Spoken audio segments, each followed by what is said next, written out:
Alright, so we're in what is creatively titled the Big Room. It is the biggest room in the cave system. And it's pretty awesome, I think. Anybody have any ideas why that ladder was all the way up there? The natural entrance of the cave is up there. It's about 120 feet above us is the natural entrance right now. The ladder was actually put in the 1930s by 4 surveyors who came down to blast the tunnels. Before that, you actually had to climb down and up the rope to get in and out of the caves. Well, this is pretty awesome. One of our girls pointed out the formation back in Hansen Cave. Remember right on the wall, you were wondering why it was all slimy looking and stuff? Now this is the same stuff right over here on this wall. Anybody know what this formation is called? Slime. Should I give you a hint? Yeah, we get slime. Hot Fudge Sundae. No room for me, guys. I got rangers behind us. I'll give you a hint. It flows down the wall. Lava.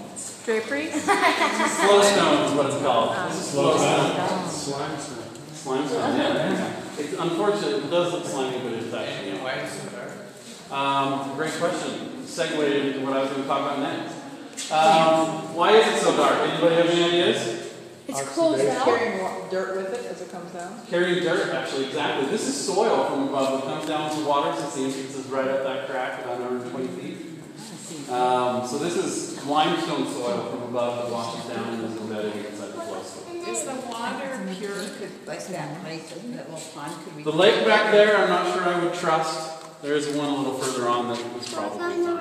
Well, are there minerals and well, a few years ago, it would have been fine. They introduced the mountain goats a few years back, and they live mostly right above us. I'm not sure I would really trust it anymore. But it's not carrying minerals that would be harmful. No, the minerals are fine. We're just talking calcium, carbon, that kind of stuff. No big deal. Is there any research that you can look up about the construction of all this? Like how they, the process? Yeah, we have, there's the National Park website, specifically the one for Timpanogos Cave, the part of it has some information about the history.